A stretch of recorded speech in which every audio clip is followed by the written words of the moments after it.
Exercise 2.1 question first का 10th part देखिए।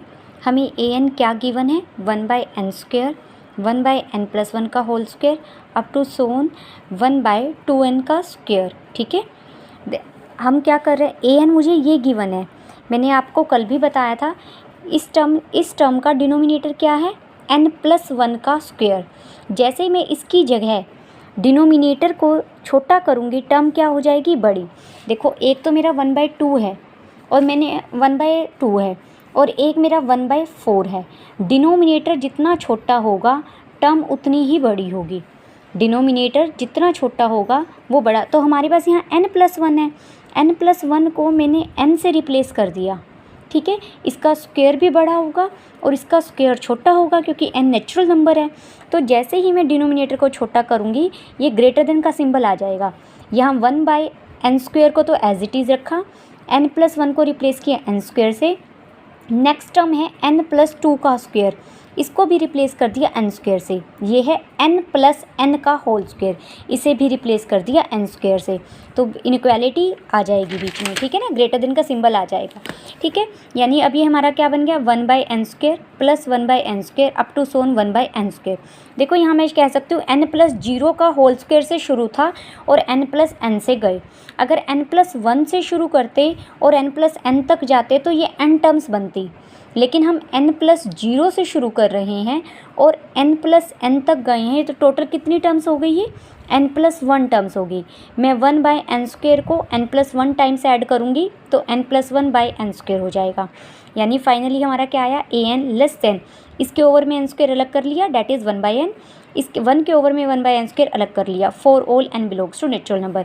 यानी मेरी जो n को मैं कुछ भी रखूँ, मेरी जो सीक्वेंस की nth टर्म है वो इनसे छोटी आएगी। ठीक है, यानी मैं n को कुछ भी, अगर मैं n को 1 भी रखती हूँ, n 1 रखने पर इसकी मैक्सिमम वैल्यू देगा 1 + 1 बन जाएगा ये, यानी a n less than equal to 2 होगा।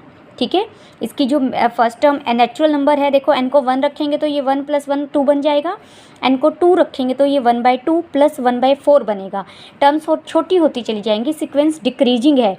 ठीक है, तो a n less than equal to 2 आएगा क्योंकि n = 1 पर ये 2 रेंज सेट में ले रहा है। ठीक है, 2 वैल्यू। अगेन हमने ऊपर से मुझे अपर बाउंड मिल गया। अब अगेन शुरू करते हैं। ए एन को लिखा 1/n², 1 + n+1 का होल स्क्वायर अप टू सोन 1/n+n का होल स्क्वायर। ठीक है, अब यहाँ पर देखो n को मैं कुछ भी रखूँ ये टर्म हमेशा पॉजिटिव रहेगी क्योंकि n नेचुरल नंबर है। नेचुरल नंबर का स्क्वायर करेंगे वो भी पॉजिटिव और पॉजिटिव क्वांटिटीज़ को ऐड करेंगे तो भी पॉजिटिव, तो ये हमेशा स्ट्रिक्टली ग्रेटर देन 0 रहेगा। तो यानी ए एन के लिए मुझे लोअर बाउंड भी मिल गया, अपर बाउंड भी मिल गया, तो ये सीक्वेंस कैसी हो गई, बाउंडेड। ऐसे ही 11th पार्ट है। 11th पार्ट में ए एन मुझे क्या गिवन है, 1 + 1/3 + 1 अप टू 1/3n। ठीक है, ये एक जीपी सीरीज बन रही है और हमें पता है जीपी के nth टर्म का सम निकालने का फॉर्मूला क्या होता है, a × 1 - r⁻n/1 - r। यहाँ पर a क्या गिवन है, 1 और r कितना है, 1/3। 1/3 लेस देन 1 है तो हम सम का यही फॉर्मूला यूज़ करेंगे। ठीक है, हमने ए एन टर्म का फॉर्मूला यूज़ किया, 1 फर्स्ट टर्म इंटू 1 - r हमारा था 1/3 अगर मैं n टर्म्स को ऐड करती हूँ तो फॉर्मूले में n आता है। ठीक है, ये कितनी टर्म है, सेम मेथड, आप इसको 3⁻0 लिख सकते हो 1 मिनट के लिए। 0 से शुरू कर रहे हैं और 3⁻n तक जा रहे हैं, तो ये टोटल कितनी टर्म्स हैं, n+1।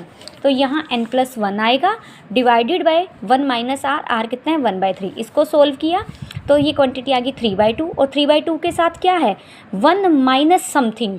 ठीक है, 1 में से कुछ घट रहा है, ये 1 में से कुछ घटेगा तो हर n के लिए ए एन की वैल्यू 3/2 से स्ट्रिक्टली लेस आएगी। कभी भी अगर इसकी वैल्यू 1 आती किसी पॉइंट पर तो हम ए एन की कोई ना कोई टर्म 3/2 मिलती, लेकिन ये चीज़ क्या है, ब्रैकेट वाली 3/2 इंटू 1 माइनस, अगर मैं n को 1 भी रखती हूँ तो 1/9 सब्ट्रैक्ट हो रहा है 1 में से, तो ये ब्रैकेट वाली क्वांटिटी हमेशा 1 से लेस आएगी, तो ए एन स्ट्रिक्टली लेस हो जाएगा 3/2 के लिए, 4n के लिए। अगेन हमने शुरू किया, ए एन हमारा ये है, ए एन क्या है, 1 + 1 में ये कुछ क्वांटिटी ऐड हो रही है तो ए एन स्ट्रिक्टली बड़ा है, ग्रेटर आएगा 1 से। ठीक है, तो ए एन के लिए लोअर और अपर बाउंड मिल गए, तो ये सीक्वेंस भी कैसी हो गई, बाउंडेड। ठीक है।